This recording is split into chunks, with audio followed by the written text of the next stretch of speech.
channel khe tu zong zong te che bai ga bu chu tun trum chu tun lai kan hripui leng awangin electric bill pek lama har sat na tok tam tak kan om ni in ka hria chuwangin Google Pay mangde tan bi ka electric bill pek dan kan ron soi don ani hama sabera chuan GPay kan GPay a han kan lu tanga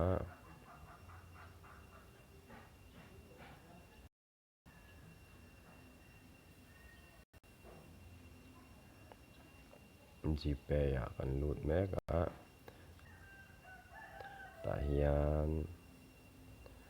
new payment a kan lu tang hei kan mobile recharge te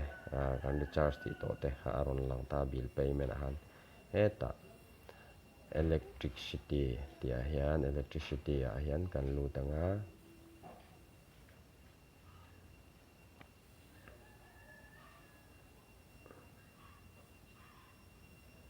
Mizoram ti kan zawang Mizoram Power and Electricity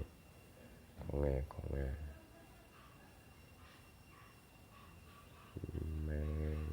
hai ta hi Mizoram Power and Electricity bill payment a kan lu tanga heta heng ke ni chu kapa account a galo link to wangin ka delete tanga ka link thaleang a chan chu a link dan phelo tam tak kan la om arin oma no account link kain ti tani a link dan po hi awlsam tak ani link account a kan lu tanga chuan customer number kan chulu tang 0259 ti khan kan se zo ta heta hian na china kapa ming Estonia ti kha kan type don ta ni ti khan heta hian link account ti in zia ka link account hi kan metang ti khan a customer number te adik empty en lauran confirm main aron zia ka ti khan kan link don ta ni link account ang kan met leang payment may take up to 3 working days to be reflected in Mizoram Public Power ma se payment hi up to 3 working days ni tum link account a kan lu tang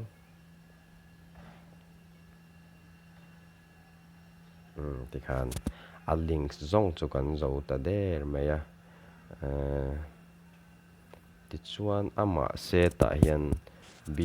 bill za thi tun tum hi bill kan le pe me lawa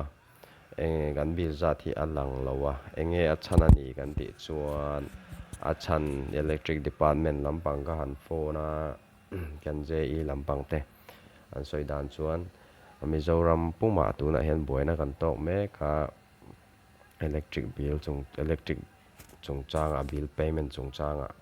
a chan chu khutilam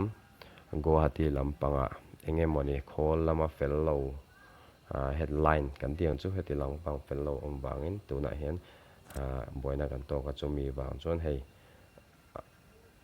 your bills are up to date as per information received from Mizoram Power Channel I'm up to date lan dita a chan chu hemi chumi wang po chu ani thayanga amni danga chuan ti hian kan bill za te kha aron in zia ka ta hian kan bill kha pay ti kan meta ti khan kan pe zo chu ani maya ti khan om je tlang pui chu kan atlang pui chu kan hretura ngai tai la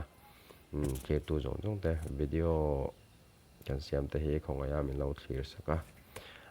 share subscribe like te kha min lo pe sak thin turin in khong ai na kan non deal mol ani Java in mangtha vek ule